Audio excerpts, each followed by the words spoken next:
Bismillahirrahmanirrahim. Assalamualaikum warahmatullahi wabarakatuh. Waalaikumsalam warahmatullahi wabarakatuh. Kami dari kelompok 2 ingin mempresentasikan tentang usaha kami, yaitu kue pancong lumer. Sebelumnya kita perkenalan dulu dengan saya, Yordanis. Lalu di sini saya membawa rekan-rekan saya, ada Saudari Yeni Handayani, Saudari Angelina, Saudari Radia, Saudara Abdul Haris, dan Saudari Preta. Next ya. Nah, tentang pancong lumer. Di sini akan dijelaskan oleh Saudari Angelina. Baik, terima kasih. Saya akan melanjutkan penjelasan dari tentang pancong lumer. Nah, pancong lumer ini merupakan jajanan sekaligus kue tradisional khas Betawi yang harganya pun masih relatif murah dengan bahan yang sederhana. Lanjut ke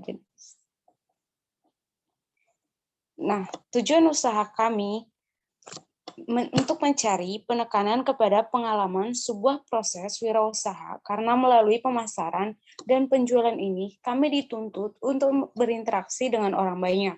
Bagaimana cara menawarkan dengan baik dan sopan kepada konsumen, dan meyakinkan konsumen agar membeli produk yang kita tawarkan dan memberi penjelasan serta pelayanan terbaik agar konsumen merasa puas. Nah, di sini ada alat dan bahan. Yang pertama ada kompor gas, cetakan kue pancong, garpu dan sendok, dan bak kecil, gayung kecil atau cangkir kecil, ada piring, ada songkel pancong.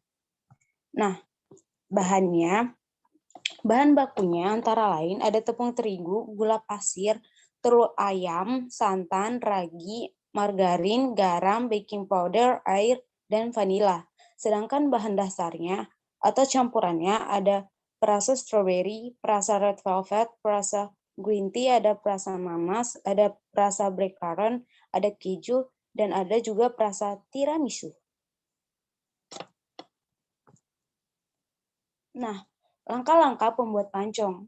Yang pertama, siapkan satu wadah untuk membuat adonan. Dan yang kedua, rebus santan kelapa sampai mendidih sambil diaduk-aduk supaya tidak pecah, lalu disisihkan.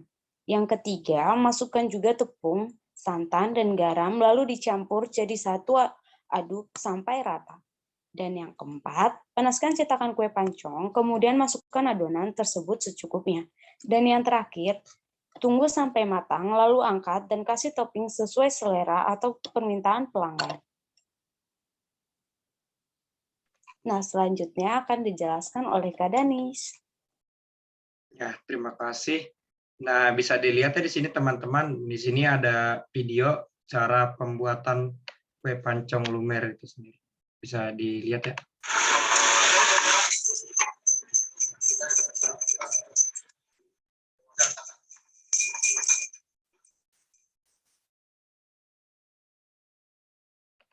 Nah, ini video yang berikutnya.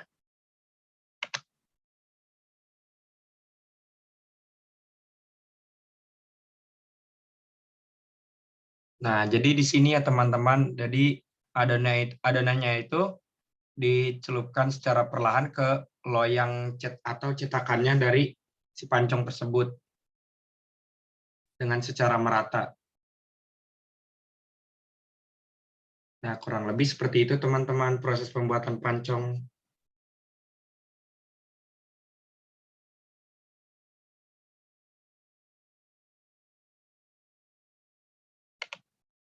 Nah, lanjut. Di sini ada teknik pemasaran. Nah, proses pemasaran yang kita lakukan yaitu dengan cara mempromosikan, memasarkan langsung kepada konsumen serta secara online.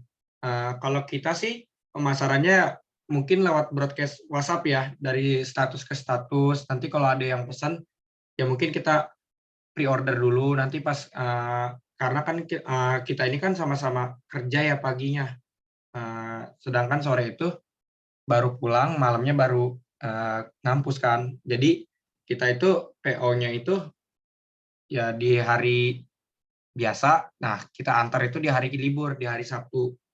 atau di hari Minggu, atau bisa juga Sabtu dan Minggu.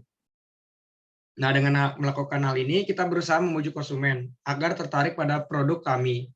Nah, sehingga pada akhirnya membeli produk yang kami jual. Ini seperti itu. Nah, ini di sini ada gambarnya, varian-variannya, ada daftar harganya juga. Harganya sama semua kok, murah meriah. Dilanjut ya. Nah, bisa dilihat ya di sini teman-teman, laporan keuangan dari kelompok kita. Mungkin seperti ini, teman-teman bisa lihat sendiri. Nah, mungkin seperti ini secara perinciannya. Dilanjut ya. Nah, analisis SWOT. Nah, kita ke S-nya dulu, strength atau kekuatan. Nah, kekuatan kita di usaha kita ini, harganya cukup murah dan terjangkau, kualitasnya juga terjamin, bahan bakunya juga mudah didapat, lalu tidak menggunakan bahan pengawet, proses produksinya mudah, sehingga tidak membutuhkan banyak waktu dan juga tenaga. Nah, itu dari S-nya tadi, sekarang ke W-nya, yaitu dari kelemahannya. Nah, kelemahannya ini yaitu rasa dan bentuk kue pancong lumer yang seragam.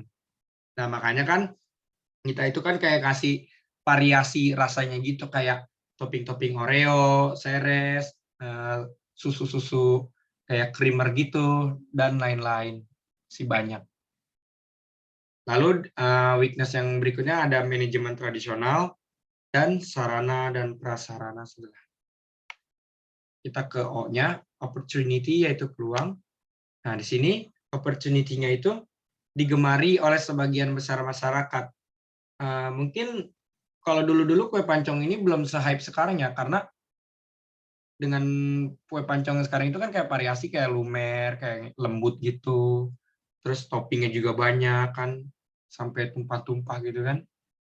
Nah, lalu ada bahan bakunya juga mudah didapat, jadi nggak perlu jauh-jauh lagi nyari bahan bakunya. Lalu di sini terakhir ada threat atau ancaman. Nah, threat di sini yaitu munculnya variasi makanan jajanan dan munculnya pesaing baru. Ini udah jelas ya, variasi makanan jajanan. Jadi kayak sekarang-sekarang gitu, kayak makanan-makanan khas Korea atau apa gitu dan lain-lain yang sekarang lagi hype juga ya. Lalu munculnya pesaing baru ya, mungkin kayak usaha-usaha yang lebih variatif dan inovatif seperti itu. Dilanjut. Nah, ini bisa dilihat ya teman-teman, testimoni customer-nya.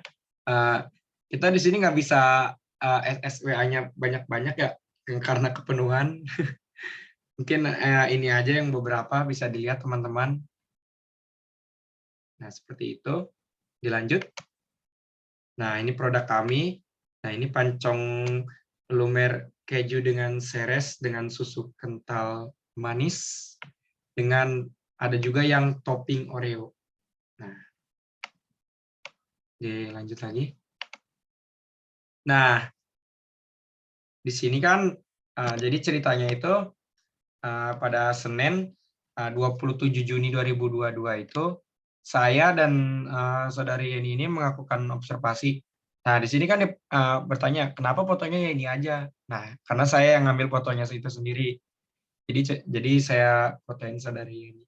Seperti itu. Nah, kita kan melakukan observasi. Nah, observasi ini kita melakukannya di Pancong Kalisari. Bisa dibilang di Pancong Kalisari ini satu-satunya yang ada di Kalisari. Soalnya kita muter-muter nyari nggak ada gitu. Jadi kayak apa ya, susah gitu. Cuman yang ada di Kalisari ini dong, cuman satu yang Pancong Kalisari ini. Lalu kan saya dan saudari ini kan mengajukan pertanyaan.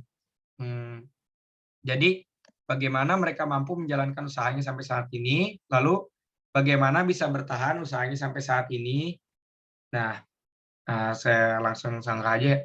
Jadi menjalankan usahanya ini ya dari turun-temurun gitu kan, dari resep dari nenek moyang, katanya emang udah lama juga gitu. Di tahun 80-an lah sampai sekarang. Nah, kenapa sih bisa bertahan? Ya mungkin eh, kata si abangnya, ya kita selalu melakukan inovasi gitu, ide-ide yang pokoknya yang kreatif gitu, kayak pancong lumer yang sekarang ini dengan topping-topping yang variatif, katanya bisa menggunakan selai atau segala macam gitu. Lalu kita bertanya lagi, apa, Bang, gimana sih bisa bertahan gitu, apalagi kan di tahun 2020 kemarin itu, atau COVID selama 2 tahun kan kita mengalami pandemi nih, ekonomi lagi sulit nih. Nah, itu gimana, Bang? Nah, si Abang ini kan jawab, "Iya, kita ya udah usaha aja gitu, kayak jangan pernah menyerah lah, jangan pernah putus asa, rezeki itu udah ada yang ngatur, yang penting, asalkan kita mau berusaha semaksimal kita, ya insya Allah pasti ada jalannya gitu kalau rezeki." Nah, terus kita sempat nanya resep rahasianya juga, cuman nggak dikasih ya, ya wajar karena resep rahasia juga kan ini kan dari turun temurun ya, dari nenek moyang dari tahun 80-an juga ya. Jadi emang nggak bisa dikasih tahu, emang benar-benar secret recipe. Nah, seperti itu mungkin observasi singkat dari saya sama saudari Yeni yang dilakukan di Kalisari. Mungkin itu aja yang bisa kami sampaikan. Kurang lebihnya mohon maaf yang sebesar-besarnya. Terima kasih. Assalamualaikum warahmatullahi wabarakatuh. Waalaikumsalam warahmatullahi wabarakatuh.